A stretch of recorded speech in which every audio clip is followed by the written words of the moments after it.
20th, 6 p.m. Roll call, please. Director Daniels, Present. Director Edwards, Present. Director Riley, Here. Director Paul, Here. Director Gawain, Present. Vice Chair Lindor is absent, and Chair Oglesby. Here. We have 6 board members present. Cool. Thank you so much. I'll ask Director Daniels to read us lead us in pledge of allegiance. Thank you. I pledge allegiance to the flag of the United States of America and to the republic for which it stands, one nation, under God, indivisible, with liberty and justice for all. Thank you. Let's go on to General Manager. Is there any additions, corrections to the agenda? No, there's some typos, and I think there were a couple of tables. Are they in the red packet, Sarah? No, I did not distribute those. Okay, so The corrected versions were posted. we're posted. Okay, so the answer is no. Thank you. And next we'll go to public communications. Public comments is open. All those wishing to address this body underneath our jurisdictions may do so. We ask that you hold your comments on presentation items. The item is called public comment period is open. I see no raised hands on the Zoom audience. Okay, public comment remains open.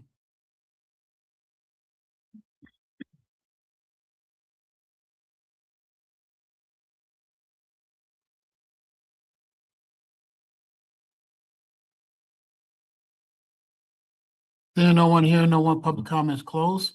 Next we go to the consent agenda. Is there any item anyone would like to pull off the consent calendar? Sure, I have Yes. 2, 5 and 6. 5 and 6, you want to pull them or you just have any I questions? just have questions. Okay, let's just handle the questions then, if you don't mind.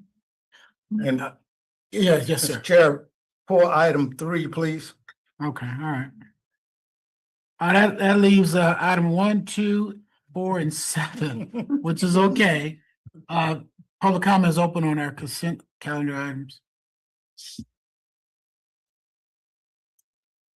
I see no raised hands on the Zoom audience. Thank you so much. Seeing no one, hearing no one.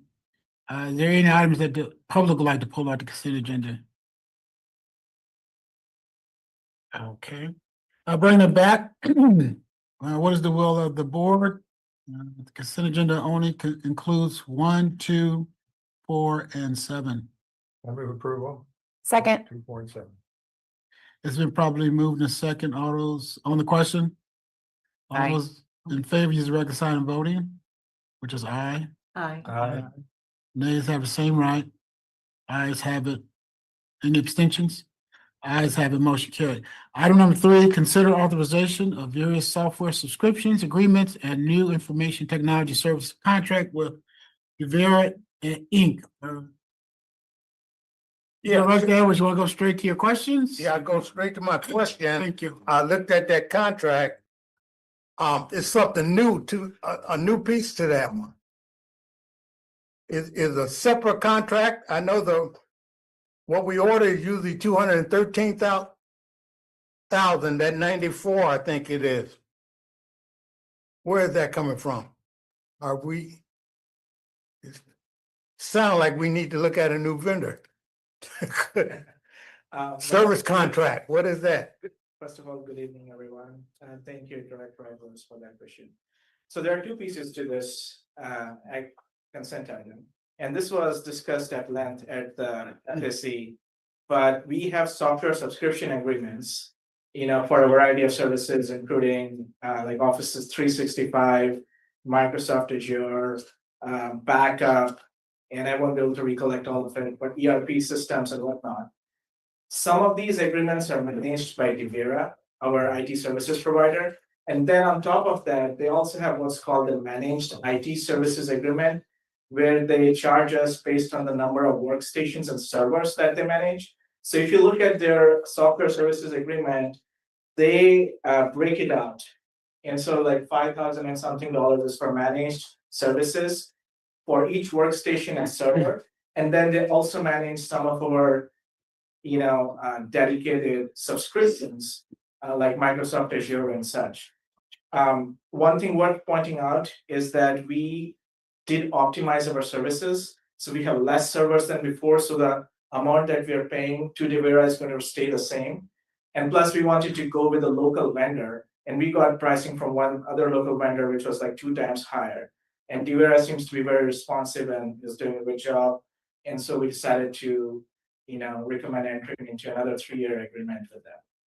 Okay, you hit my question pretty good there. When you said you went out and got another bid from another vendor.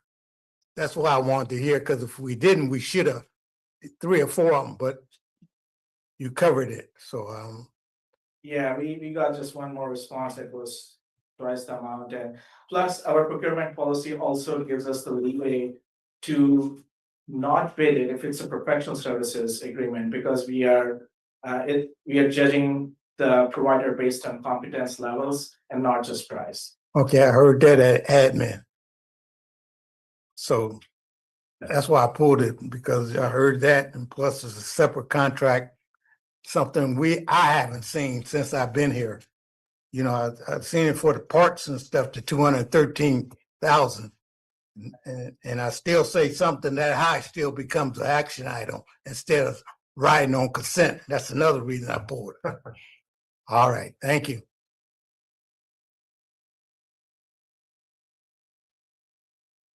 Any other questions from the board? Open it up for public comment. Public comment is open on item number 3.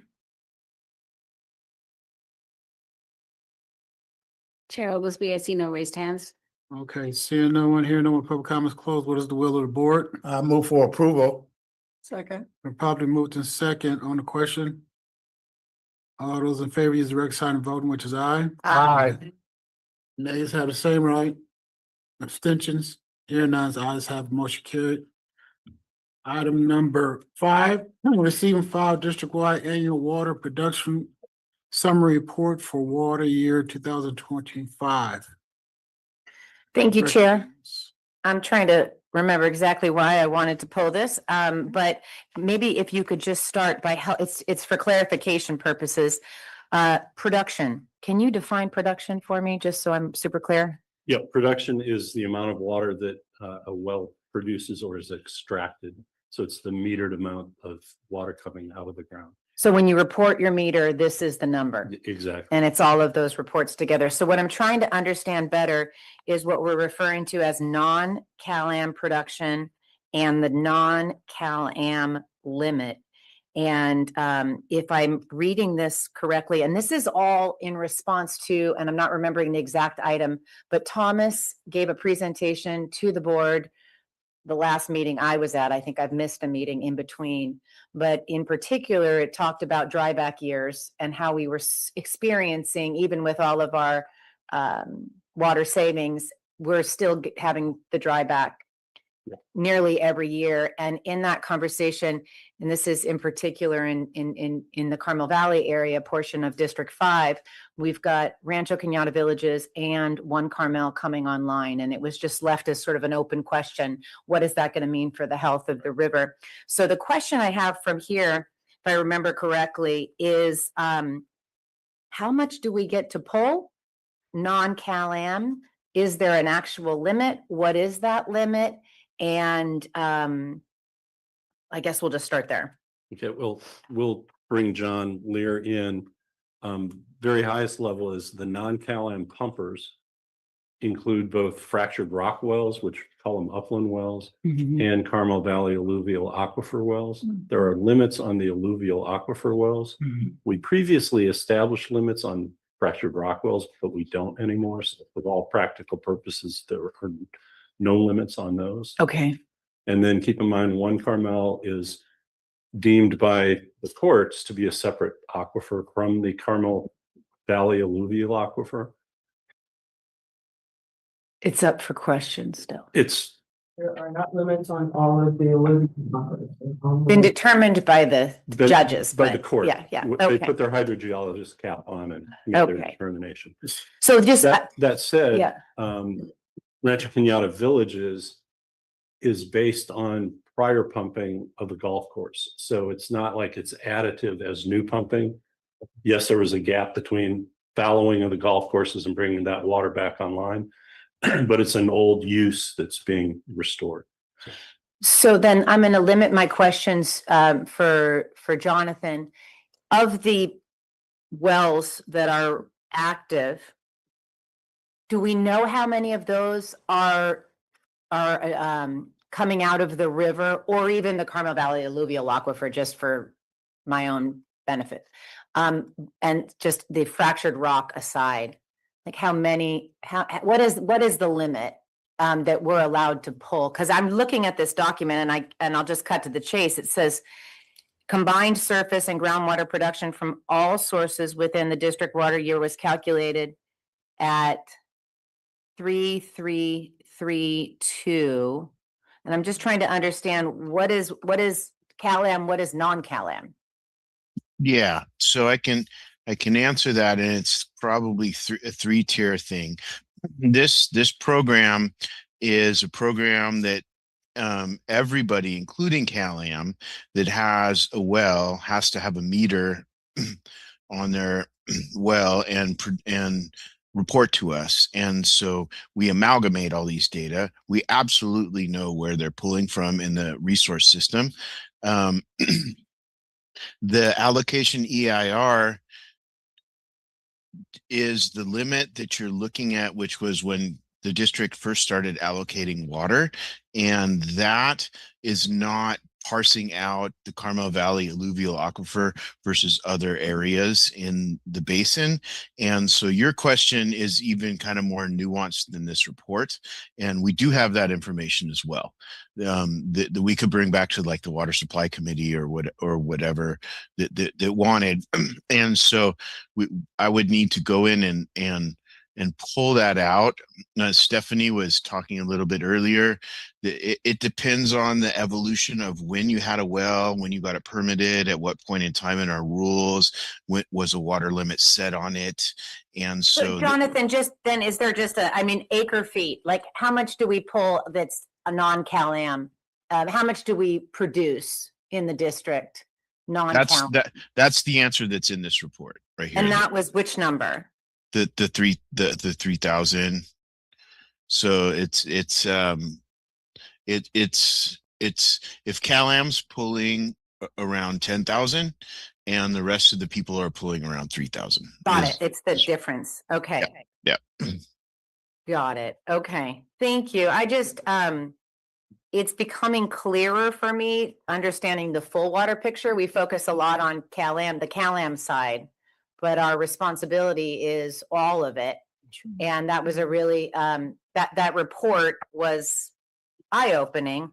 And I guess the only last part of my question would be, how much more could we pull if we wanted to? I mean, what's the limit of non-CalAm pumping, for example? Well, go ahead, Dave. I was just gonna say the river is over allocated already. So we don't permit new wells in the alluvium basically at all, unless they've already had an established water right and it's a replacement well. But John, I don't know if you want to add to that. No, I was just going to say exactly what you were going down the road of. It depends on the rules of if it's inside the Seaside Basin, the Carmel Valley alluvium. They have very specific rules, legal rules that are associated with them, that we have district rules that make sure we follow those rules. But when you get to the upland areas and the fractured rock areas, those are not regulated by the state yet. And those are, people are out drilling wells and just kind of on the hillsides of the valley on lots, trying to see if there's water out there to develop. And so as far as setting rules, as far as setting limits on those wells, the district's not doing that right now. Okay, thank you. Any other questions? Yeah, I thought it was two good points about, sometimes we concentrate on too much CalAm, and we talked about that before. It's a lot of stuff that we do and we're responsible for. And then I think, General Manager, you were talking about we're not encouraging people to take any more water except the ones that have rights to it already. Yep. Public comment is open. Chair Oglesby, I see no raised hands. Thank you so much. Seeing no one here, no one, public comment is closed. Bringing it back to the board, what is the will of the board? Director Daniels, So move that item, please. thank you so much. Second. Probably moved in second on the question. All those in favor use the right sign of voting, which is aye. Aye. Nays have the same right. Abstentions, here none. Ayes have it, motion carried. Item number 6, receive fiscal year 2024-25 mitigation program annual report. And I will tell you, Chair, as I'm looking through here, this is where it actually had the 3,000. So it's the answer to the question, it looks like it's in item 6, not item 5. And I can't remember, again, it was last night that I read this and said I wanted to ask the question, but if I could just zero in on one number here on page 81.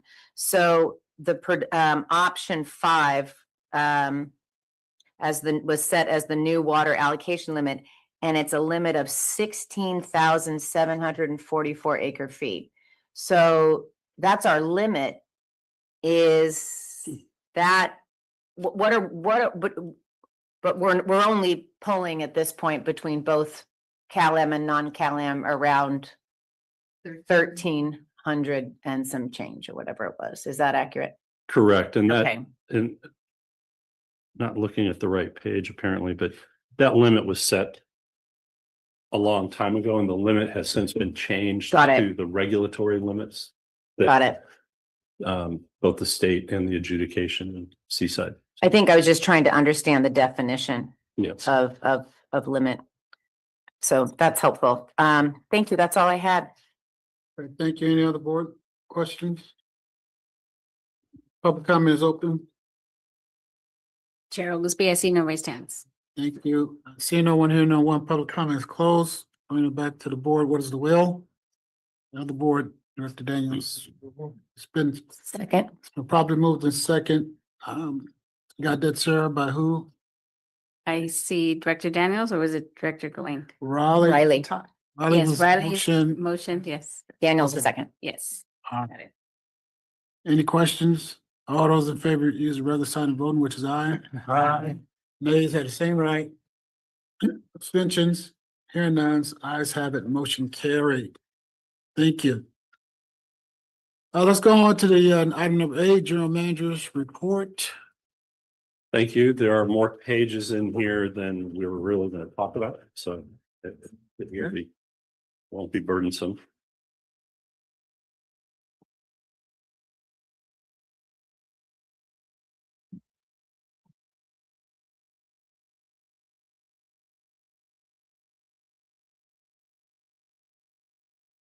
Now I understand production. All right. Won't ask my ASR question. But now that you understand it, the first chart that we're going to talk about makes greater sense. Okay, so next slide, please. So we're going to start with supply and demand, and this is production for customer service. So when we think about water supply needed, we're talking about the production end. When we talk about demand, that's consumption, and the difference between the two is supposed to be losses and non-revenue water. The losses aren't always accurately reported, and sometimes it's hard to find the two. So we tend to use production as the measure of how much water do you need to feed the system to take care of all uses. Customers that do pay, non-revenue water, losses, and so forth. So we focus on production. So this is the production from the different sources for different purposes. It's half a year through the water year, so 6 months. And you can see that the current total 4152 is just 29 acre feet higher than last year. Last month when I gave this report, we were a little lower than last year, and we had a dry March. And so obviously irrigation needs were probably the driver. Looking at how these supplies are doing relative to availability, let's look at the next chart. And so the blue is available. And so, for example, on the Carmel River, that's the water right, the 3,376. But for And for Seaside Basin, it's the adjudicated native water yield. For Pure Water Monterey, because we're moving into expansion, it's a midpoint of the contractual number under the old contract and the expanded contract as we move. So it's about 4,800. But anyway, the blue bars represent how much is available. The orange bars represent how much has been used year to date, and the percentages are down at the bottom. So the Carmel River water right is still tracking, in our opinion, a little bit too low. But beginning in March, we backed off on deliveries of pure water to Cal-Am and more water to our reserves. That may have an impact on increasing Carmel River water. Plus, the ASR season is over, so we're not diverting to ASR injection. More can be diverted for other purposes. Table 13 has not changed. It's 100% of the availability, and the availability only comes when it rains. And that season appears to be over, although, you know, we're expecting rain tonight. Keep your eyes open. And so forth. So Seaside Basin and Carmel River are below where we'd like them to be. You know, you should be about 50%. But things have seasonality to it. And as I said, we're dialing back on Pure Water Monterey, so you may see the Seaside Basin and Carmel River go up. The one thing that we have to keep in mind is with the addition of the expansion, we're heading into a water surplus mode. And so decisions are going to have to be made. And they're not always going to be the cheapest water is used first, because there are operational issues in moving water around and so forth. But Cal-Am will be this year, next year, and the year following in a surplus situation. So we're never going to get perfect on every source being used. But you can see storage is up there, and none of it has been tapped for obvious reasons, because we have enough in the other locations. Next slide, please. This is the storage. We've got 2,553. We just added 200 last month to our reserves. We're not yet at the new reserve requirement, which is going to be 2,850, 2,875. Yep, thanks, Mike. There is what's called carryover credit or carryover storage from prior unused, unpumped water in the Seaside Basin. And then there's the ASR, which has been stored to date over the last several years, including this year. So the total storage is 8,682, which is almost a full year water supply. What's not reflected here is that the Carmel River itself in the alluvial aquifer typically fills up every season if it rains. And that's about a 7-year supply of the water right. So we could have no rain for multiple years, and Cal-Am could still get its 3376. So this is just supply that we've created, we meaning the greater water community, that's active supply, but the Carmel River Basin itself is kind of inactive supply, just happens. Next slide, please. This is rainfall. And I've just noted it's 115% long-term average, and that's through the end of March. But next slide, which is the current to date through last night, it shows 22.7 inches, which got us above the normal range, and we are now an above normal precipitation year. So there you have it. Next slide. ASR, we were able to restart again on the 13th due to the rains. Then we had to take a 2-day holiday due to our water permits. We have 2 water permits. They have different minimum in-stream flow requirements. So we went off of one, and then we went on to the other permit, started back up on the 16th. Not sure if the predicted rains for tonight and tomorrow will be enough to restart again, but we're nearing the end of the season. May 30th is the end of the injection season, or 31st. Moving on to the acquisition of Cal-Am, second topic. We have our eminent domain action, which is us against Cal-Am to do the taking. The judge has indicated that he's bifurcating between the latent powers issue and the right to take issue, and looking for a bench trial on the latent powers issue, October 19th.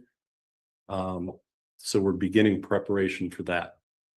On the LAFCO appeal, which is Monterey County and Cal-Am versus us, our reply brief is due June 26th, and then after that, the court will schedule oral arguments, and probably take another, perhaps as much as 6 months after the briefs are due. We are working with several entities on amicus briefs, and those will be due shortly after our reply brief is due. And finally, next slide, please. So the Supreme Court review of the Liberty Utilities versus City of Apple Valley. The Supreme Court did send out to all the parties a notice that oral arguments would be scheduled in person in the next few months, and they sent that out in March, but they haven't set a date yet. And of course, our right to take trial will need that Supreme Court decision in order to inform our judge what standard of evidence and standard of standard of evidence and how to interpret things. And what's the next court case? We don't know. Hopefully there is none. And then finally, on the update on the Cal-Am desal plant, this is kind of a quarterly update. I gave you a lengthy update in January. In the comments column, so the conditional requirement column is the same as in January. The comments column should be the current status. The only one I want to highlight is the very first one, which is the Monterey One Water application for coastal development permit. M1W's board did approve moving forward on that at their March board meeting. But the application isn't prepared yet, and we don't know when it will be able to be submitted. And then, of course, it will take, really the standard review is pretty long. It might take a full year, and we just don't know.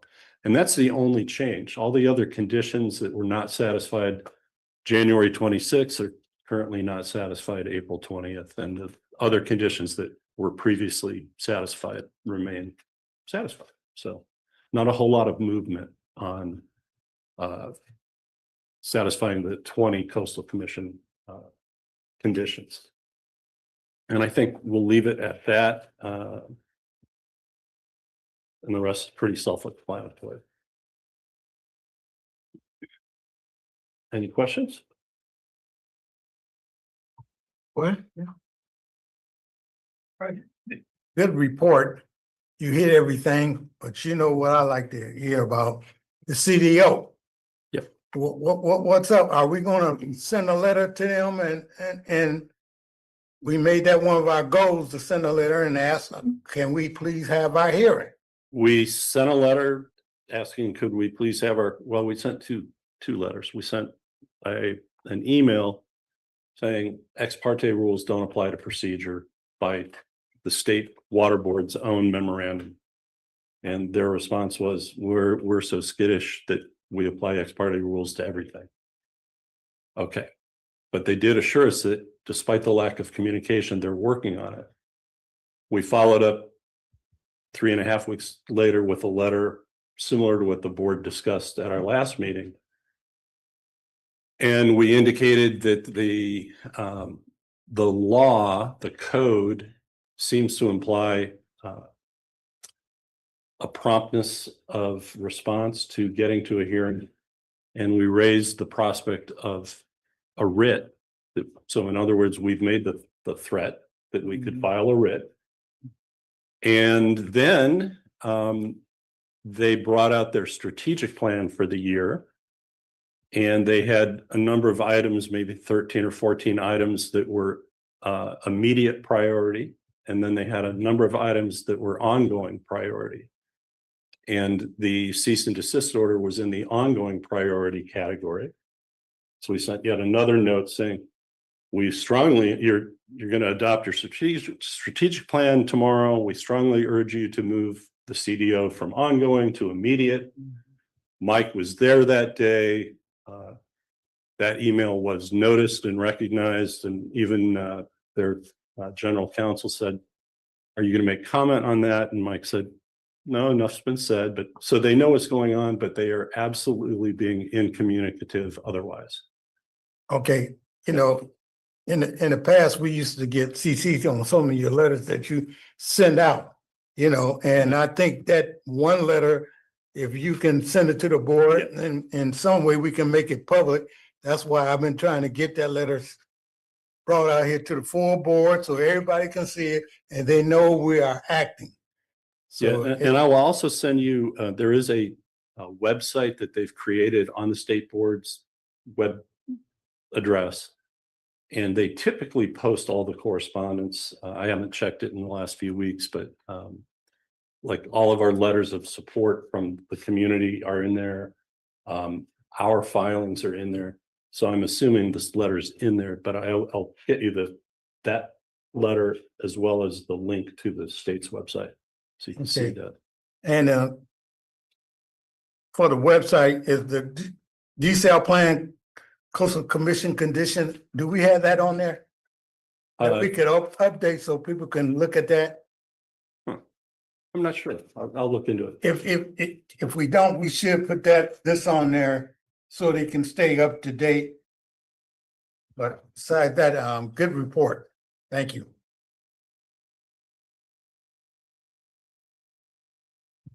Anyone else? Director Daniels, then Director Riley. So on the ASR injection summary for the water year, so if we assume that we aren't going to get enough rain to start injecting again, Yeah. and so we can look at the whole year, what did we get for this water year? Yeah, that's the number that you see. at the very- 835 acre feet. 835. Oh, I didn't put it on. That's my bad. Yeah. So so even though this was a normal, above normal year, when do we get up to, I can't remember what we do in our supply, but it was something like 1,100 Yeah, acres. 1,210 is the long-term average. And we've been constrained because ASR wells 3 and 4 have been disabled for injection purposes. And so we're lacking injection capacity. So there's no constraints this year in the valley. You know, we've had issues before where valley wells are out Mhm. and we haven't been able to get CalAm to produce enough. This constraints all here on the seaside end, which is injection capacity. So why are the ASR wells 3 and 4 not able to be used for injection? So when we put pure water Monterey in place, we took ASR well number 1 offline as a production well. So 1 and 2 can still be used as injection wells. But we didn't want to produce because it was right in the kind of the heart of the travel of the pure water Monterey path. So even though pure water Monterey water is Clean. better than Carmel River water when it comes out, the control over virus location is to the, is it the 9th or 10th decimal, 99.99999. So there's a log removal credit. And so you have to make sure there's enough distance between the injection to the withdrawal. So we took ASR well 1 offline. There was a lot of clamoring about, oh, that's not fair. We rely on that well for production. And we said, well, why don't you connect the Peralta well to the Monterey pipeline and turn ASR well number 4 on as a production well, both of which they did, which solved the problem. But then ASR well number 4 had water quality issues that they seemingly have not been able to overcome or want to overcome, is probably the better way to say it. And so those 2 wells, well number 3 and well number 4, were converted to production only for delivering water to the supply.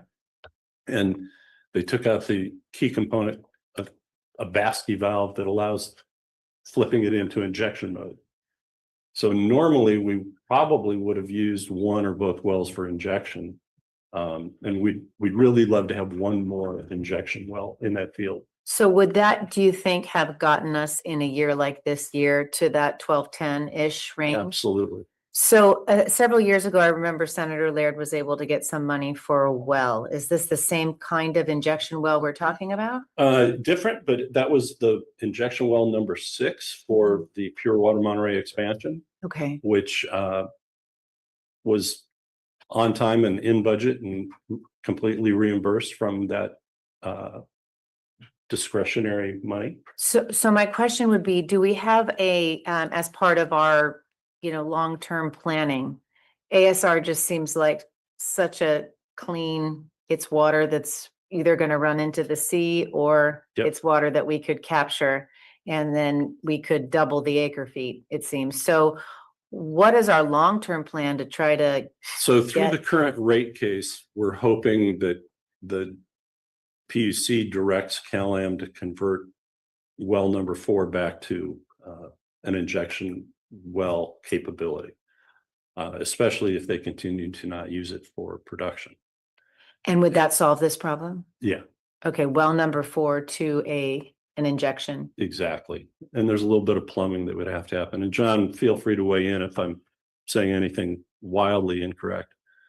But the other option we have looked at is drilling our own district-owned 3rd well in the Santa Margarita area. The problem we have there is the identified location is under the power lines. It's hard to get a drilling rig in that can do the depth of the well.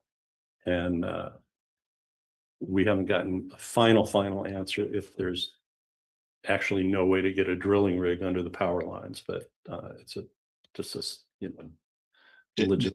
The only thing I would say, Dave, is that we are actively working with CalAm engineering staff as they drill Bayonet 1 and 2 and want to bring that production over to be treated at Santa Margarita. We're actively working with them to plumb to return it to injection, so that there are active conversations going on. And that would be the best solution because cheapest and it's right there. Awesome, thank you. Yeah. Director Adams. I have 2 questions, but one's a follow-up on that one. Is CalAm responsible for the new injection wells? Yes. Is it, and then there, The new injection wells. Well, well, returning ASR 4 to injection mode would be a CalAm responsibility. CalAm is also responsible for the 2 new extraction wells, what John just referred to as Bayonet 1 and 2. All of the new injection wells for the pure water expansion are Monterey One Water responsibility, although we funded one of them. I just felt, and this is old news, but I thought that CalAm was on the slow track on putting its wells in. And that's part of the dilemma that we're facing, is that things aren't on time. And you nod your head. That's an accurate statement. Okay, my other real question was, you said the coastal commission conditions. You said, well, there's only one you wanted to, I mean, I understand this is a key one, but are there other areas where there's any movement or any particular action? The State Lands Commission is expecting to have a hearing on the incursion of the slant wells into state lands at the edge of the sea. That was originally scheduled for spring of last year, and it has not been agendized yet this year. So we expect some movement on that. The outfall NPDES permit amendment is likely to get a hearing possibly August, but I think it may fall into next year, but maybe August, maybe October of this year. So they need a modification to That's the outfall again, though. the outfall. Yeah. I just didn't know whether there are any other areas that there's some problem. No, I think we saw in an annual report a claim that CalAm had started construction. I think there may have been some land moved in order to keep the county grading permit, and well, there was a comprehensive permit from the county, but in order to keep that permit alive, there may have been some movement there, but there's no real construction activity taking place. Okay, that's was the other side of my question, is moving something around is under the caption of construction or moving in that direction, but I understand. Yeah. I understand. All right, thank you. Okay. Anyone else from the board?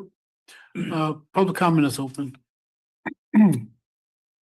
Chair Oglesby, I see no raised hands. Thank you so much. Seeing no one here, no one, public comments closed, bring it back to the board. That was just a general manager's report. Now let's go on to item number 9, which is report from district council. Yes, thank you, Mr. Chair. That report is found on page 113 of your packet. I'll just go through it briefly. There's not a lot of updates available. The first case that's pending, that's the district versus Cal-Am. That's the eminent domain. You've already heard from your general manager that the trial is set for October 19th. That's for the first half of it regarding latent powers. There's going to be a case management conference scheduled a couple days before on October 16th, and we expect that trial to take between 2 and 4 days. The second case, this is the district versus LAFCO. The district did file its briefs back in November of 2025. LAFCO and Cal-Am has received several extensions, and we expect, the most recent expectation for the reply briefs is to be due tomorrow. That's April 21st. Regarding the city of Marina with the district versus the Coastal Commission, this is the case that we're jointly on appeal. The respondents' briefs have not been filed yet, so there's no additional update there.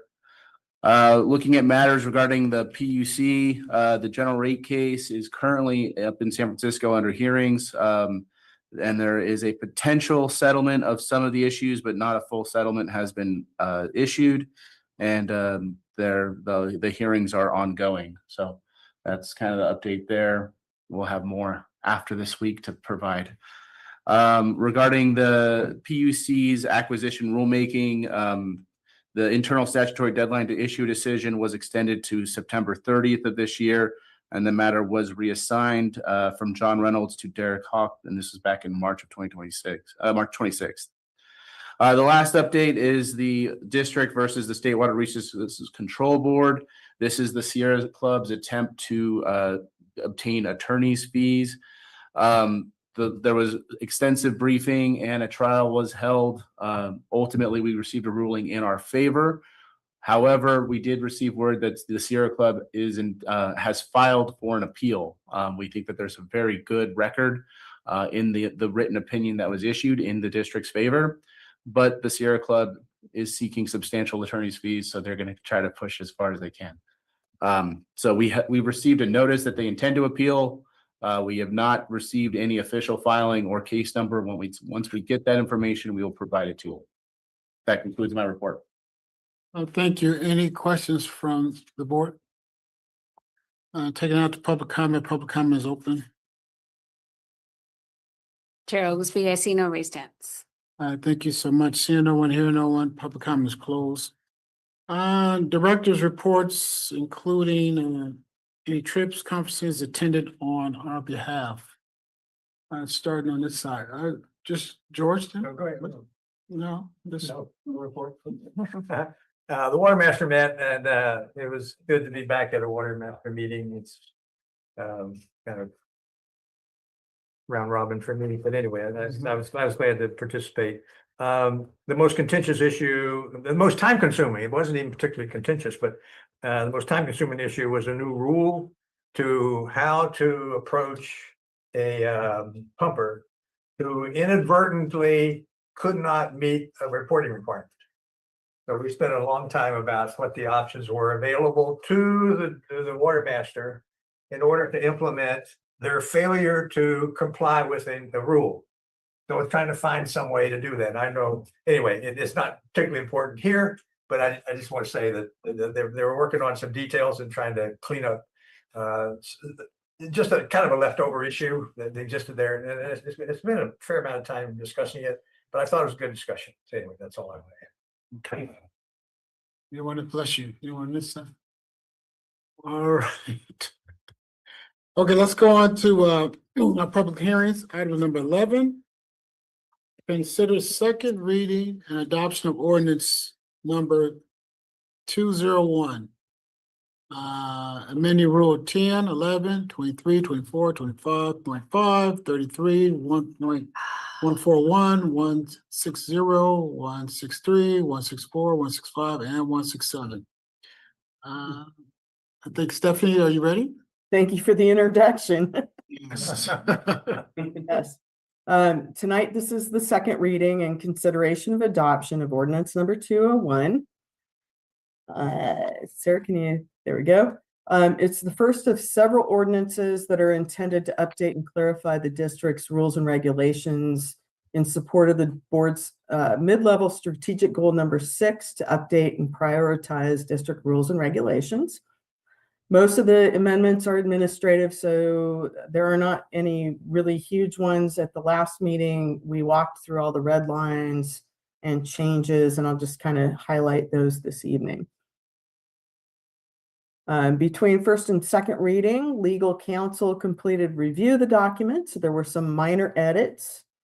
We clarified Rule 25.5 that the table 4 high efficiency appliance credit for 1.28 gallon per flush toilets expires January 1st, 2027. And at your direction last month, request for 5 acre-feet or more of the district reserve allocation will be referred to the board for consideration. Rule 142 was removed, and if you recall, that was the recommendation. And tables 4 and 5 in Rule 160 were adjusted to align the values with the dates. There was apparently some things that needed to get corrected on that. And finally, Rule 164 was amended to identify that the Bishop and Ryan Ranch water systems are now part of the main CalAm system. So you were provided with both the redlined and the clean versions of the ordinance. And those were provided in our staff report. The ordinance was also provided to the district's technical advisory committee for review after the March board meeting. I received some comments from Andy Myrick of Seaside, but they were related to the rule that we pulled out of the ordinance. So essentially no comments were received. So this evening, the recommendation is that the board should conduct a public hearing before considering adoption of ordinance number 201. In your consideration of adoption, the board should find that the ordinance is exempt from CEQA, the California Environmental Quality Act, pursuant to guidelines section 15307, and staff should be directed to file a CEQA notice of exemption with the county clerk. And that actually concludes my presentation.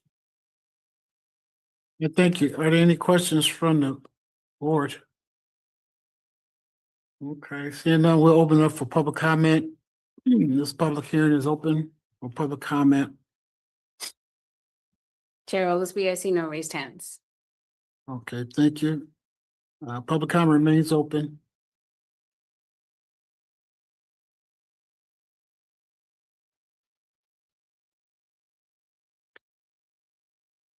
No one here, no one. Public comments closed. Bringing it back to the board. What is the will? I'll move staff's recommendation. Second, and I have a comment. Okay, thank you. It's been properly moved in second that we adopt staff's recommendation. This is the second reading. On the question, Director Rowland. Just a short comment. This has been on the goals objective for several years. I know it takes forever to go through all the details and pull it all together and about every whatever they are, and making everything kind of fit. But to update everything from several years ago, I just appreciate the effort that staff made. And I think it's pretty thorough what I've seen so far here. And I think there's more to come. But anyway, I'm just glad to see progress on that. I'm glad you mentioned the more to come. There will be probably 2 to 3 more rounds of this. Good. There's rules and regs that I've never read that I finally read that why is this here? So there will be additional work to be done. Chair, before On question. thank you. Stephanie, did you at least send an email to the realtors and to let them know what's going on? Well, actually, this ordinance did not affect the realtors. So She no, sent it it was to- not provided to them. I sent it to Okay. the technical advisory That's what committee. Banners, yeah. Okay, Just make sure we keep everybody with all these changes in I'm And keeping you track look- of that. Yes, because we have a room full of people that I've been missing. yes. And you should know the Rule 160 modifications were noticed by CalAm and they had some concerns. But those concerns will be addressed the next October go round when we do the annual water supply budget Okay, going forward. And so what's being adopted here is what would it have looked like last October if we had adopted it based on the new rules? And so it's kind of a proxy, but it doesn't necessarily match reality Proxy for what? for what the year of water supply forecast would look like had it been adopted in October of last year. But what's happening is with the addition of Pure Water Monterey and the expansion, old assumptions about how the Seaside Basin gets hit and the river gets hit may need to be modified. So that'll be part of the October annual setting. So next October. And it's part of your discussion on the urban water management plan. Yeah. And you're going to hear about the urban water management plan at a later item. And we needed to modify these rules as part of addressing the water shortage contingency plan in the urban water management plan. So Any other questions? So roll call vote. Yes. Director Edwards, approval. Director Daniels, Aye. Director Paul, Aye. Director Riley, Aye. Director Gawain, Aye. Chair Oglesby. Aye. Motion passes 6-0. Thank you. Item number 12, hold a public hearing on annual status of vacancy recruitment, retention efforts pursuant to Government Code Section 3502.3. Yes, good evening again. I'm gonna put my human resources hat on for this item. So this.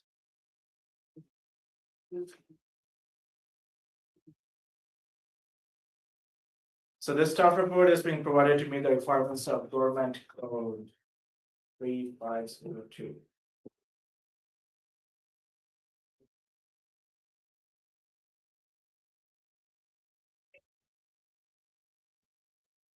should just go old school. Yeah. Except that I don't remember the code exactly. I think it's 3502. So which requires California public agencies to hold a public hearing at least once a year to report on job vacancies, recruitment and retention efforts. And this change went into effect in January of 2025 through AB 2561, which recognized the negative effects of understaffing and how it can undermine labor relations, as well as lead to disruption of public services. I understand the slide is a little too packed, but so there are additional reporting requirements if the vacancy rates are higher than 20%, which is not the case in other situation. And then employee unions can make a presentation during this public hearings as well.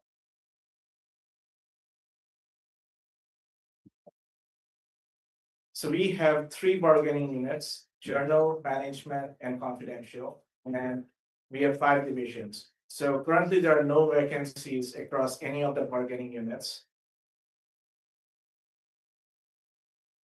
And this is a little hard to read, but that's our entire org chart. We try to fit into one slide.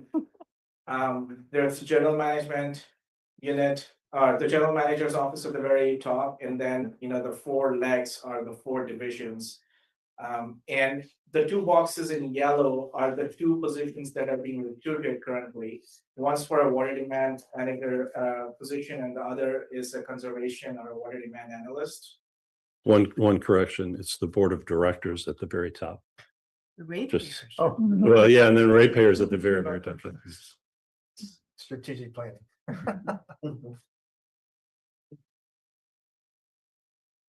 And a little bit about recruitment and retention. So this slide shows the average tenure of employees across the 3 MOUs or bargaining units.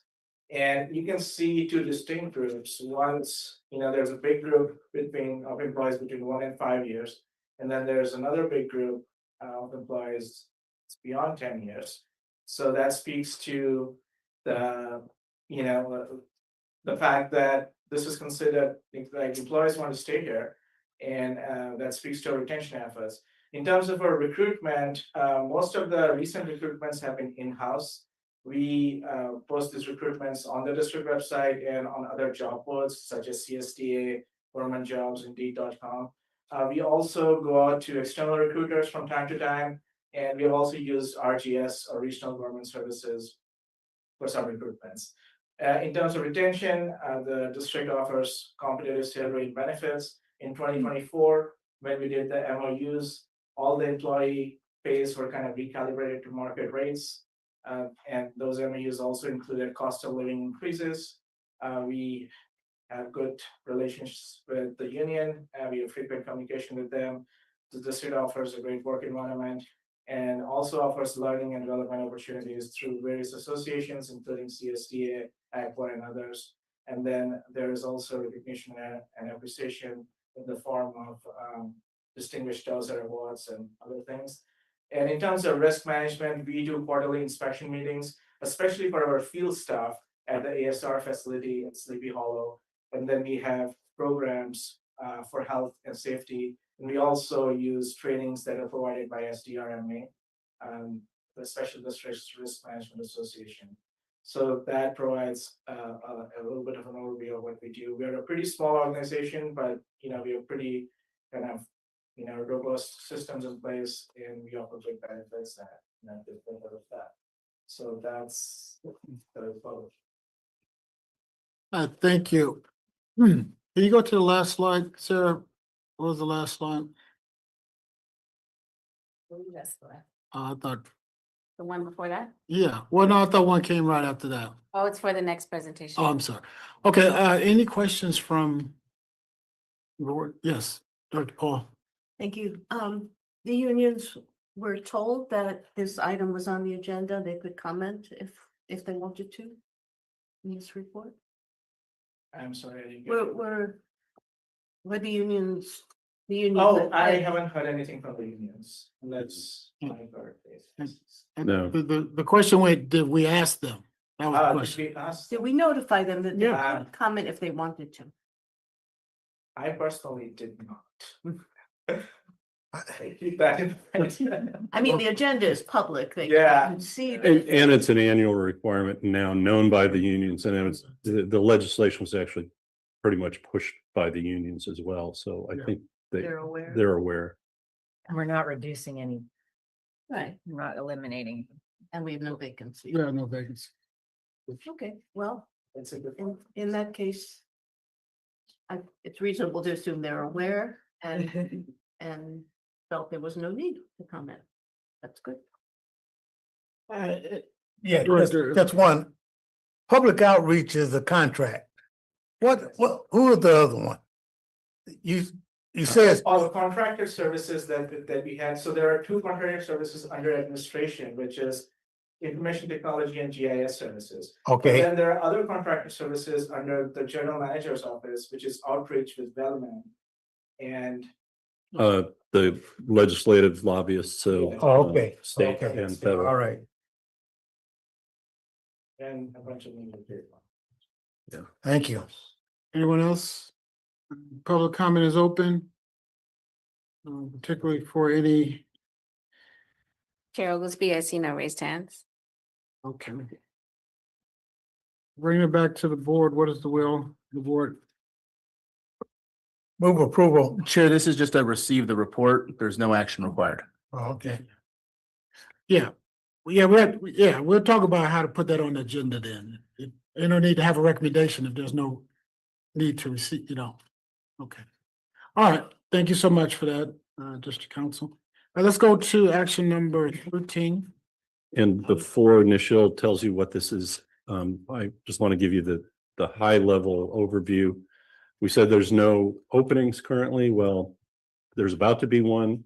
Stephanie Locke is retiring as of this coming Friday, the 24th. But she wants to continue to bring you updates to the rules and regs, as well as onboard her replacement. A replacement, an offer has been made, and an announcement will be likely made roughly Thursday We're working on a press release for her replacement. And then we will have another retirement in May, which will then create another open position that will be that we're currently competitively searching for candidates. We've got a very good basket full of candidates. So that being said, this item addresses the Stephanie Locke retirement situation. Thank you. No, hold on.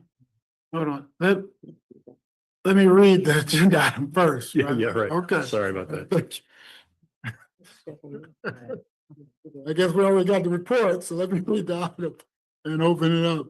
Consider adoption of a resolution 2026-01 authorizing exemption to the CalPERS 180-day wait period for hiring a retired annuitant and authorization to execute an employment agreement with Stephanie Locke to fill a critical needs in a water demand division. I wanted to make sure we put that on the record, Dave. Critical need. Thank you, Chair, for highlighting that, because that's a key term. And this item can't be a consent item according to CalPERS. It needs to be an action item. So that's why we have it here. CalPERS has what's called bona fide separation rules under its post-employment guidelines. And so when a retiree leaves, there needs to be a 6 month separation unless we can document a critical need or there's a need for specialized services. And so as the general manager said, staff's retiring after 3 decades of service, and we want to make sure that there's a smooth transition and transfer of knowledge, institutional knowledge, to whoever comes next. And plus there's a requirement to just continue on some of the items, including district rules and regulations and things like that. So this is being proposed as an at-will contract with an end date of April or June 2027. And it will be bound, within the 960 hours of work per fiscal year. So this is just a request to first, number one, waive the 180-day requirement, and then 2, authorize the employment agreement with staff. That's Okay, thank you. Are there any questions? Director Riley?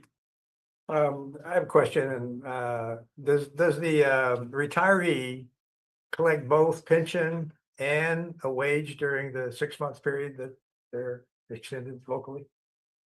They do collect pension, and the wage is limited as per whatever the resolution has. So there's a range, there's a minimum and maximum range, and the retired annuitant needs to be paid within the range published for that position.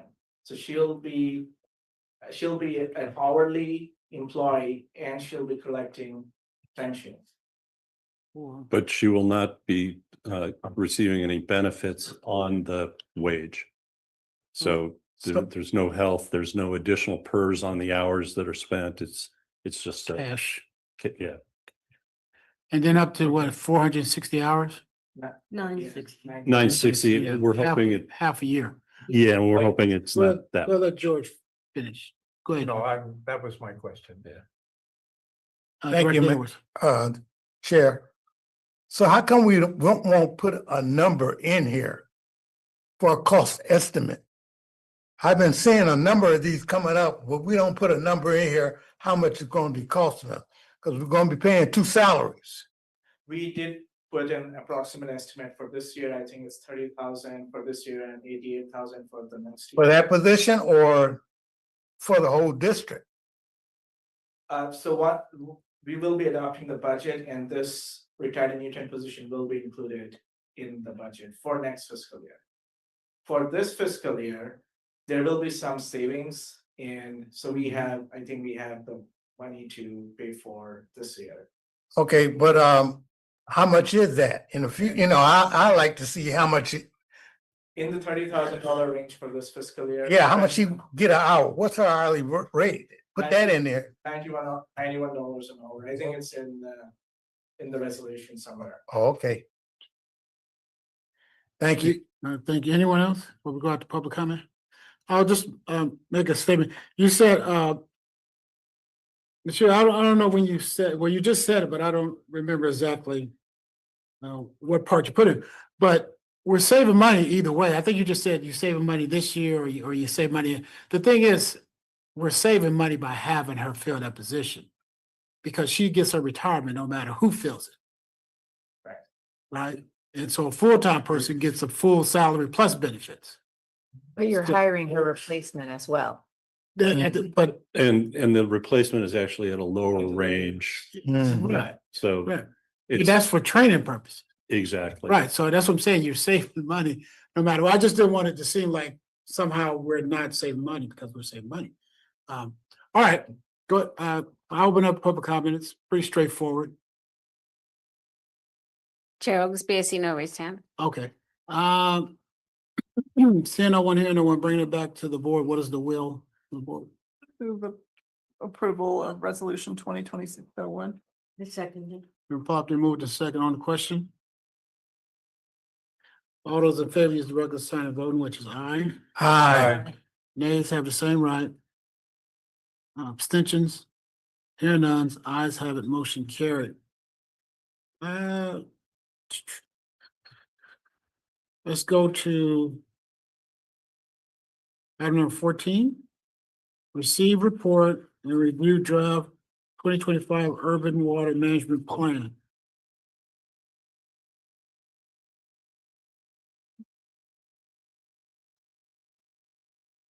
Sarah, can you bring Meredith Clement over? She's with Kennedy Jenks and they're the consultant we hired for the urban water management plan process.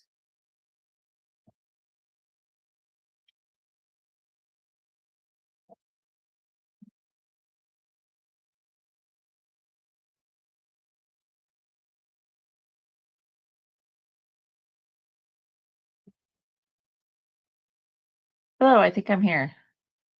Hey Meredith. Hey.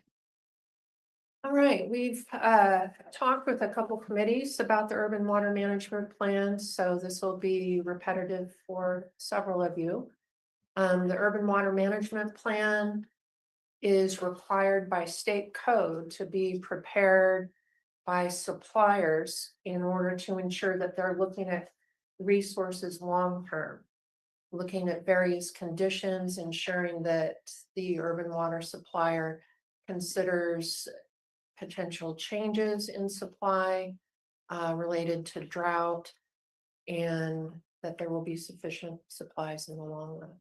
I provided two citations at the bottom, which can direct you to state code if you're interested in reading them. Urban water suppliers who supply more than 3,000 acre feet a year or supply water to more than 3,000 or more connections are required to write these plans.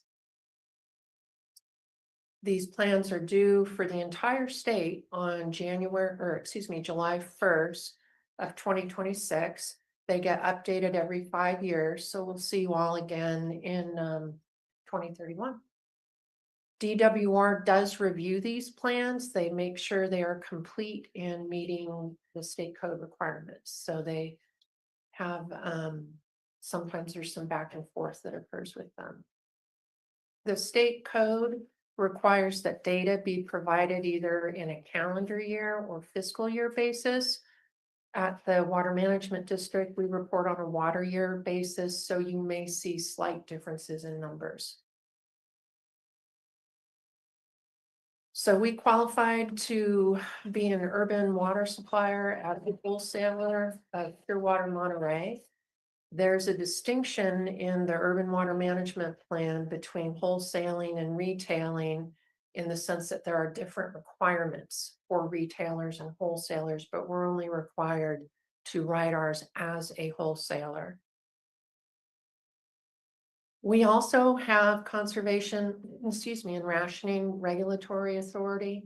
We operate and manage ASR injection, and we retail Pebble Beach cod reclamation project. Now I have retail starred here because the quantity is not greater than 3,000 acre feet and it's to fewer than 3,000 customers. So we are not, again, required to write this plan as a retailer. The components, it makes sense that there's a comparison of supply and demand. We look at the current situation, if hydrologic years are normal over the planning horizon, which is a minimum of 20 years. If there's a single dry year that occurs every 5-year mark, or if there is a 5-year consecutive drought beginning at the 5-year mark. So we don't stack the droughts, it's just one 5-year drought. There's also an annual water shortage assessment and a drought risk assessment. I'm going to talk about those in a couple slides. The annual water shortage assessment combined with demand management measures feed into what's called the water shortage contingency plan. And excuse me, that gives us procedures on what to do if there's a shortage. I'll also go into more detail in a couple slides. So doesn't MPWMD already do this? And we do.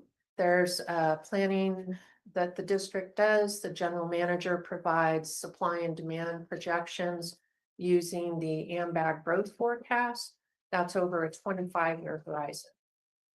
The CPUC just closed a proceeding, I believe it was August of 2025, in part to look at supply and demand as phase 2 of the Pure Water Monterey expansion proceeding.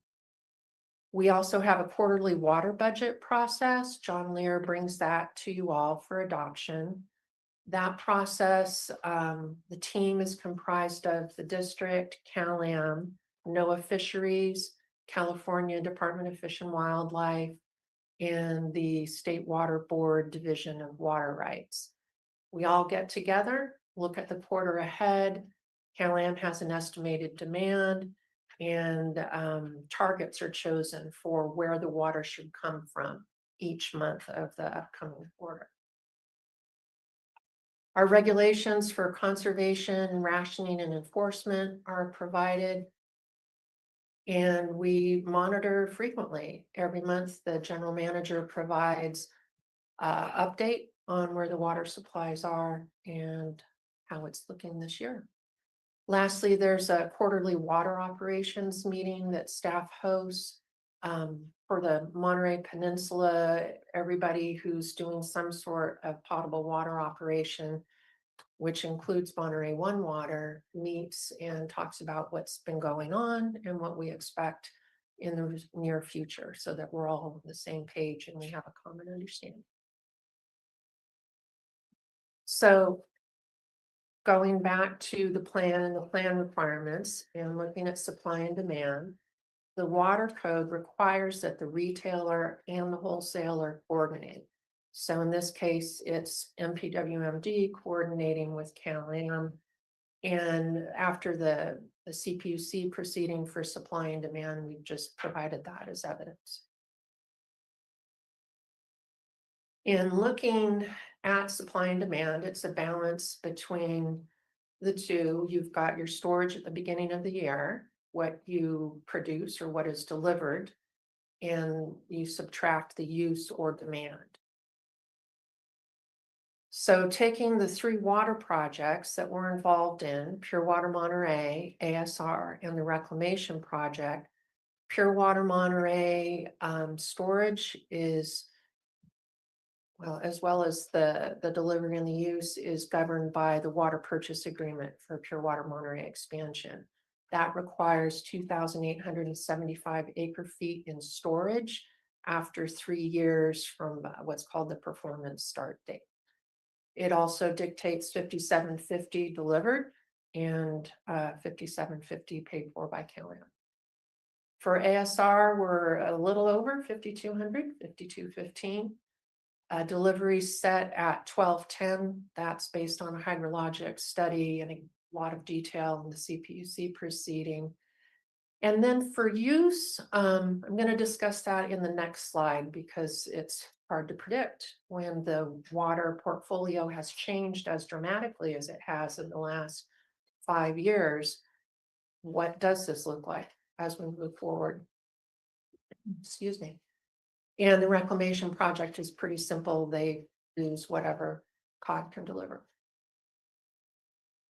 So in trying to figure out how much ASR water needs to be recovered from storage, again, this is new. It's a new situation relatively.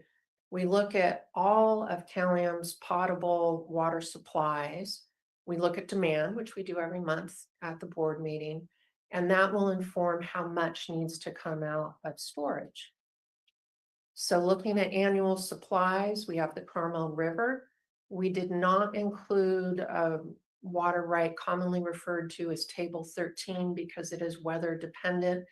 It's historically averaged about 250 acre feet a year, but we felt this would be a conservative approach to not include it. Cal-Am wheels river water under the Malpaso water right. Excuse me. And the Seaside Basin, the adjudication limit for Cal-Am is 1,466.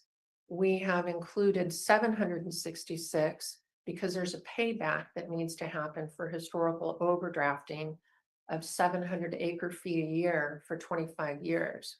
So we've just assumed we'll start, what if the payback started right now? There is wheeled Seaside Basin native water that Cal-Am wheels on behalf of other adjudication pumpers. Sand City desal we took from this latest general rate case Cal-Am testimony, and Pure Water Monterey we discussed. Demand is taken from the 2026 draft AMBAG forecast. AMBAG looks at, okay, how much do we expect residential growth to be? What do we expect non-residential growth? That would be commercial, institutional, all the other categories. You take that growth rate and you apply it to the residential water consumption and the non-residential water consumption, and that is your estimate of how much water you'll need in the future. So when considering, looking at need and realizing that we are in a new situation, in looking at if we have latitude to take water out of storage, some of the things to consider are that storage is an emergency and a drought-resistant supply, and it's very good groundwater basin management, especially for our adjudicated basin right next to the ocean. What we found when we ran the numbers is that no ASR water needed to be recovered from storage. And we chewed on that for a little bit, but that's really consistent with where we've been since Pure Water Monterey started up. Once the base project started up in 2020, that was also the last year that any water was required to be produced from ASR. Now, some water was taken out in 2023. It was in lieu of another supply, and we feel like that was just getting used to the new supply portfolio, figuring out where are we going to take the supplies from and what's best for the system. So I'm going to go revisit those assessments I talked about a little bit ago. There's an annual water shortage assessment that looks at the current year and the following year, assuming the following year is dry. Will we have enough water in that event? There's also a drought risk assessment, which looks at 5 consecutive dry years. It's a little different than the 5-year droughts we looked at earlier with the urban water management plan, because the urban water management plan starts with a projection beginning in 2030. This covers that interim time from 2025 to 2029. If the next, for us now, 4 years are drought, will we have enough water supply? And what we found when we ran those numbers is, yes, we have a lot of extra water in storage, so no shortage there.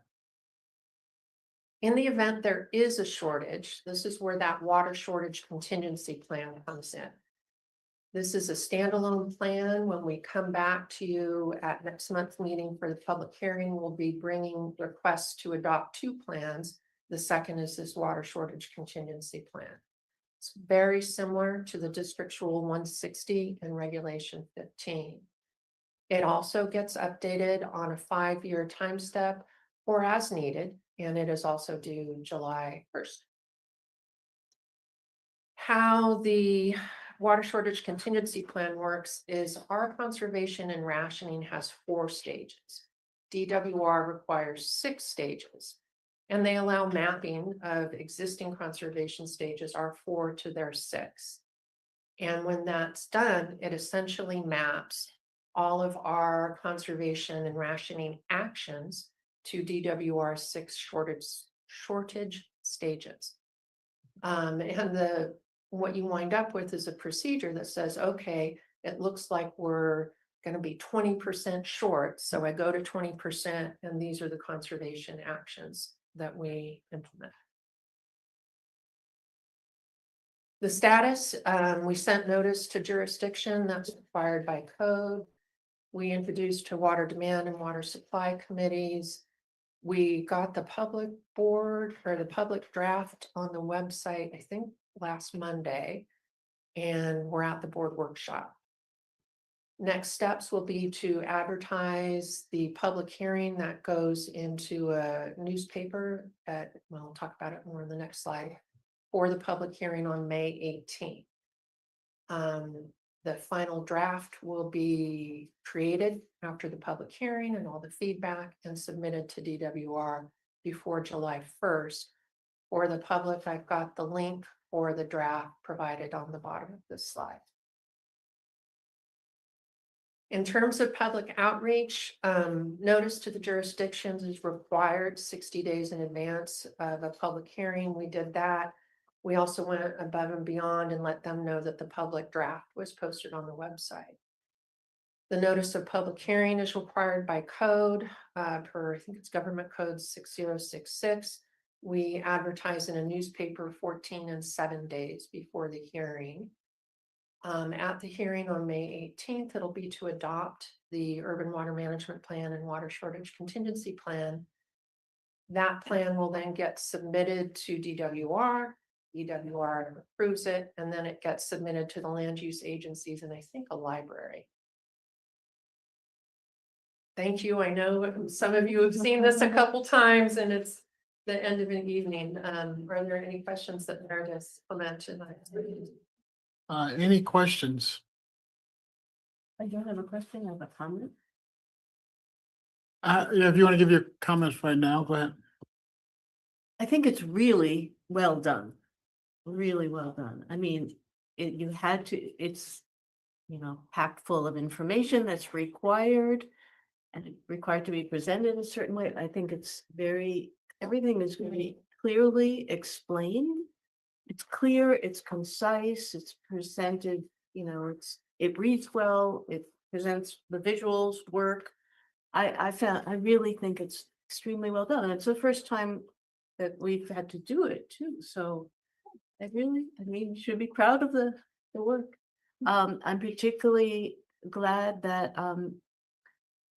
the role of storage especially in the next 25 years, the important role that storage can play. I mean, that's very well explained and it's very helpful. Hopefully it will help various personnel at various state agencies to understand that better.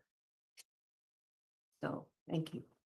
Well, thank you. And a big shout out to Kennedy Jenks and Meredith Clement and her team. Any other questions before we go? Go ahead. Director Daniels and then Director Raleigh and then Director Edwards.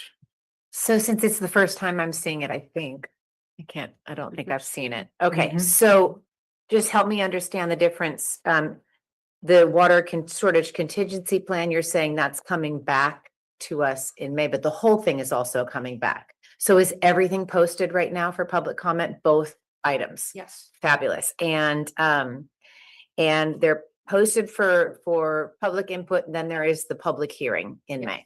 Got it. And I'm assuming that is our board meeting. Yes.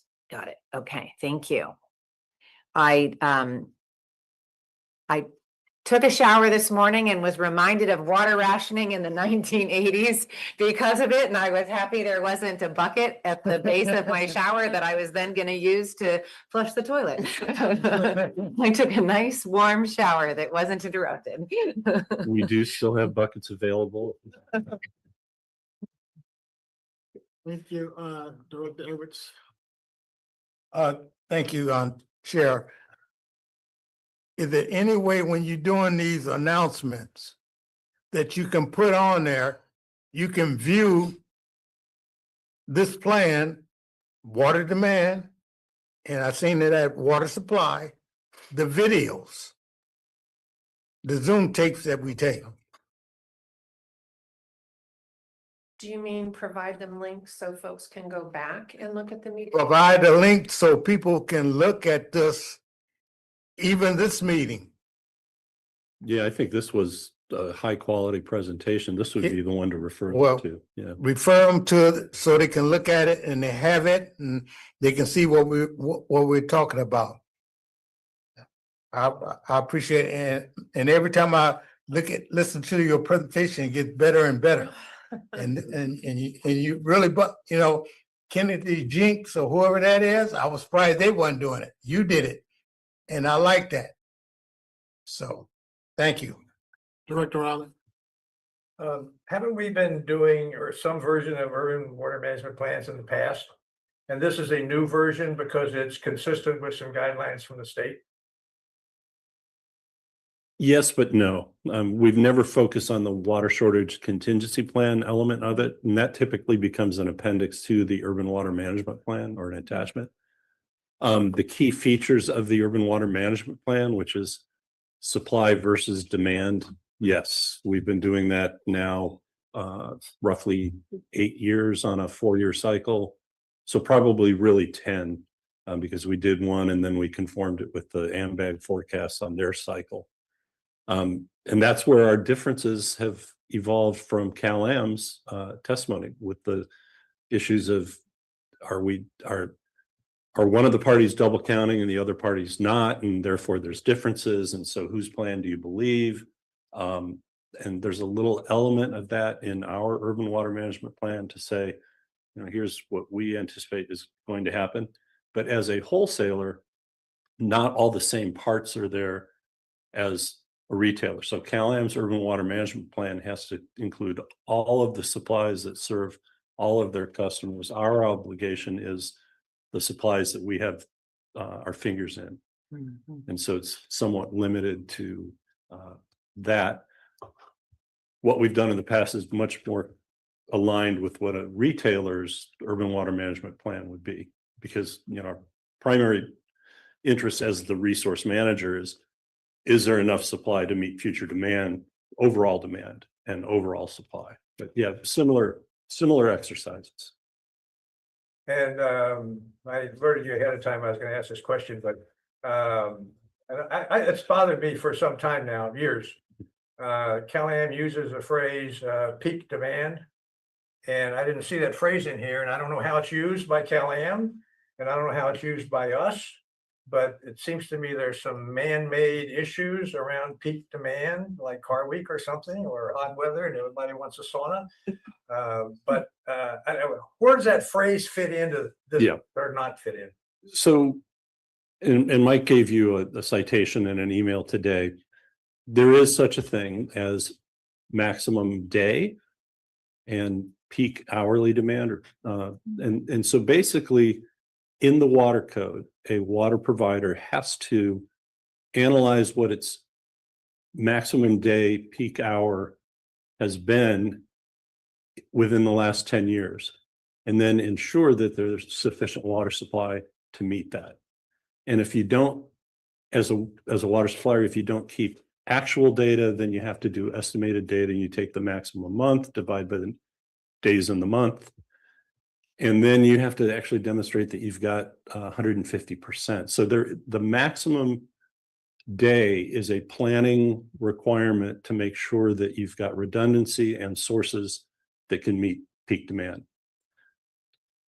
It's been twisted a little bit in proceedings and testimony where when you're planning a water supply project, you're typically planning for average demand. Do I have enough water to meet demand in every year going forward for 25 years? But you also do need to have enough to meet peak demand. And our preference in all of our analysis has been to rely on storage to meet peak demand. So then what you have to have is enough capacity to pull storage out and make it available.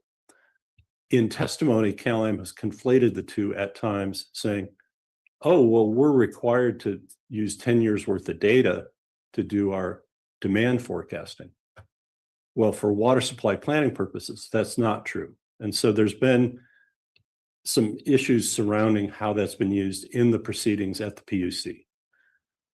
Suffice to say that the drought analysis that Maureen's referred to in the water shortage contingency planning element is a little bit like peak planning, but it's really not. It's what if you just have a really bad year overall? And so you're not really, none of this really is designed to satisfy that peak requirement under the water code. And I don't know, Maureen, if you have some more to add on that. No, that was great. Just that maybe the time basis is a little different. If you're looking at something over a year, there's a lot of latitude. You're looking at average. If you're looking at the car week and it's crazy hot, they need to have enough equipment to be able to meet that. But Why? um, It's man-made. If it's a man-made use, then why should we be public agent responsibility for a man-made, overdraft, or so to speak, overuse? Some of that, George, is how the Division of Drinking Water assesses the CalAm system. And so this is a requirement from the Division of Drinking Water. And then the reports that they do every 2 or 3 years on the CalAm system is saying, hey, do you have the ability to meet maximum day demand? And so that's why this comes up, but it's only between CalAm and the Division of Drinking Waters where you see that. Okay, that's why I don't see it here, because it's really through the PUC. Is it Through PUC? it's a state water board. It's their Okay, there are regions of the Division of Drinking Water, as opposed to the regional board, which is a separate issue, mostly about wastewater discharge. But so we have a local Monterey regional Division of Drinking Water, and CalAm has a survey done about every 2 to 3 years, as Mike pointed out, and they basically stress test the system using these calculations, your 10-year maximum day, peak hour, and they look at whether you have enough redundancy or enough capacity to produce the water that's needed to meet that.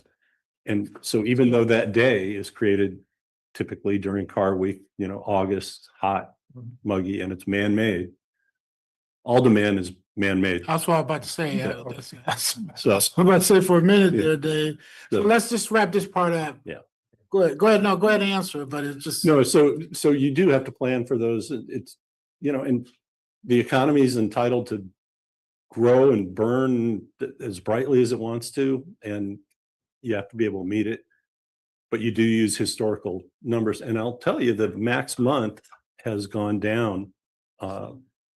We used to be, as a system, July and August above 1,200 acre feet in a month. And then it got to 1,100, it got to 1,000. Now all months are under 1,000 at this point. So we have shaved those peaks, which is good, which makes the math easier, but you still have to plan for it. well, I just want to wrap up my thoughts too, that the water shortage contingency plan made a lot of sense to me, because it seems like there's the rationing issue is not a scary thing. You gently walk into it, you have large categories of breakpoints. And so I just think it's very flexible. And there's no sense of urgency or panic, when when it happens. But the public just kind of treats it like, oh, rationing is terrible. Yeah. It's not like it's terrible. That's all my opinion. Thank you. Okay, we'll go back to the war years then. And so. Question. Director Daniels. Sorry, I didn't have it before, but I'm just thinking about what we're talking about now. So you used the CPU decision as evidence. So that would be their supply and demand numbers.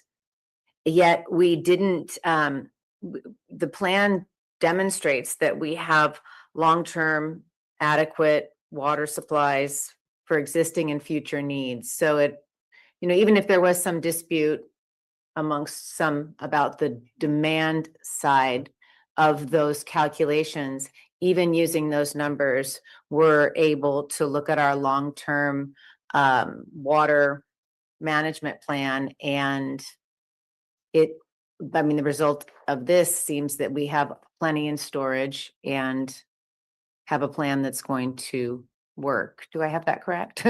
You do, we cited the CPUC decision as evidence that we coordinated. Okay, as evidence that we Yeah. coordinated, not as evidence for the numbers in the plan. Got it. Then that's a different thing. Okay, well, I'm impressed with the coordination. I'm impressed with the coordination that happens even every single month, and what was described in the plan. It would be wonderful to have that level of coordination all the time at every level. One question that I have about the AMBAG, forecast, and it works in this plan here, but I have a question for you, just being the one who's worked on this plan, is if the AMBAG forecast is looking at residential growth, how does it account for a jurisdiction like ours that's in a housing crisis? So that would mean that there's a lot of people commuting to the Monterey Peninsula for work. I think the city of Monterey doubles in size each day.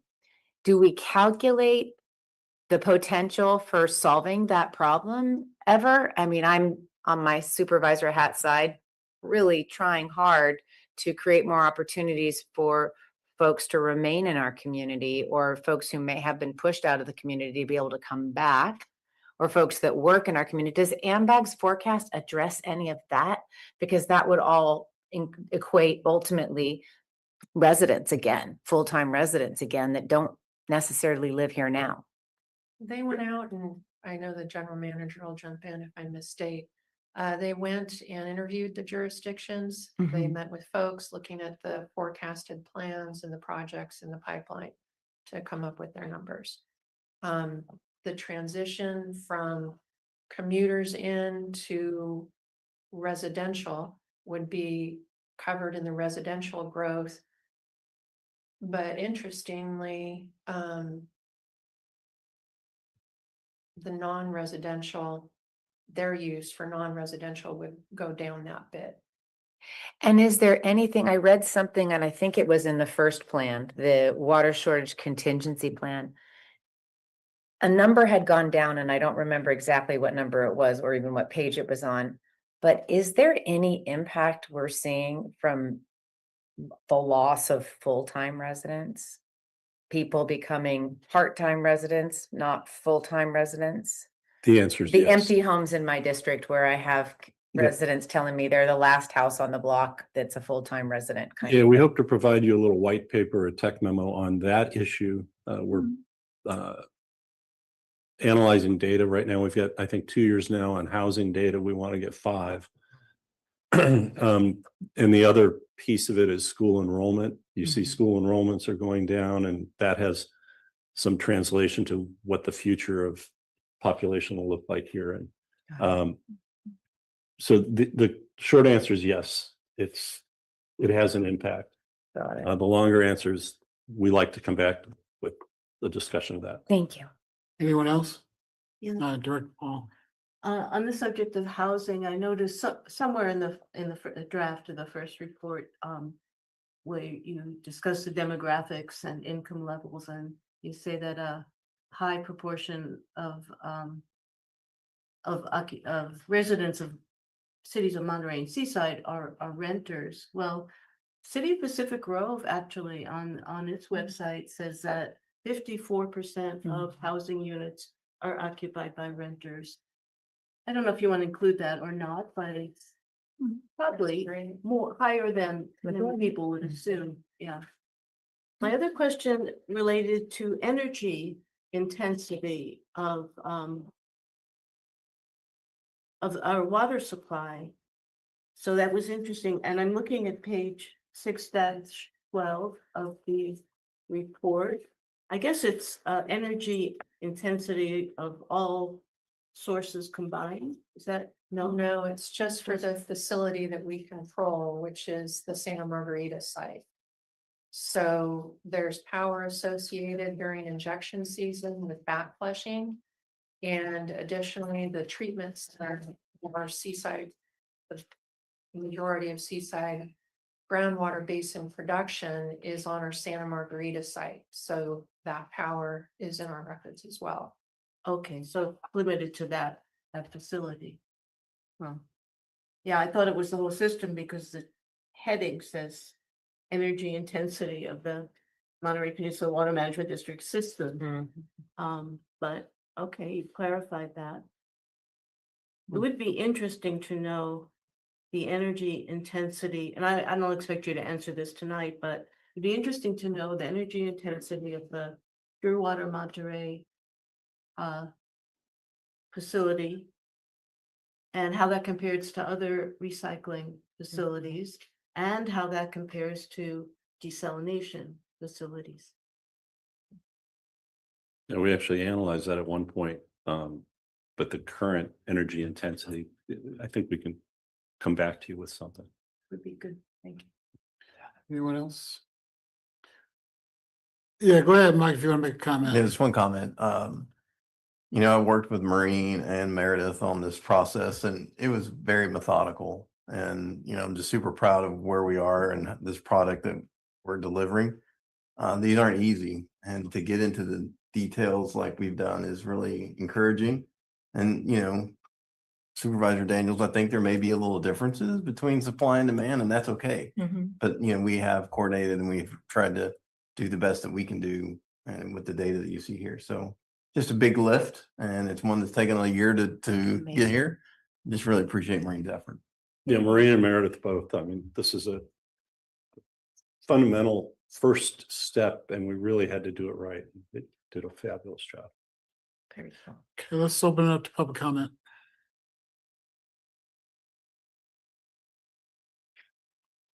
Good evening, Tom Raleigh. I've spoken to you before about my concern that I know in Monterey, just on Garden Road alone, there's 5 major residential developments. One was finally turned into residential in December by the MPWMD. And I just talked to E.K. Diffenbaugh this past week, how many kids are in the school district housing, 64 units. And he said, very few. He didn't have a number for me. The other one that's en route to completion is on Garden Court, which is one of the huge buildings that's being converted to apartments. That's going to be the second one coming online. But there's 3 more major projects along Garden Road. And I know the Seaside has major developments coming online. And I think the Marina has more hotels coming online, whether these are going to impact on the population data. But I think it's interesting you raised the thing about with the people moving from the state. I think that's a phenomenon that we don't know the end result, because from what I learned is it's continuing. And what I've seen, all the data I've read, it doesn't seem to be stopping or fading out. So there are some real unusual factors that are affecting our residential data and are going to. And then the other thing is on the hotels, we still know on water consumption that we're still around 70% of pre-COVID, which COVID started in 22. We're in 26, 27 now, fiscal year coming up. So we are still below on the economic as far as visitors and use of water consumption. So we've got a lot of things that are ongoing right now that we probably need in about 2 years to have an update of this study to see how these things pan out. So in 2 years supposedly is when the decel project's online. And that's going to supposedly open a lot of housing projects and a lot of development up. So there's a lot of things going on, but this is a great start. Thank you.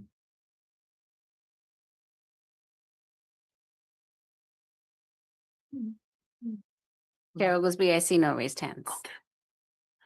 Seeing no one else, hearing no one else, public comment is closed. This is for direction. Anybody else have any more comments? We'll just deem the report received. All right, so let's go on to informational items, staff reports. Any other comments by general manager, staff directors, or council as it relates to item 15 through to 23? We have known. Any other comments from the board? None, okay. All right, there's nothing else on this agenda. This meeting is deemed closed.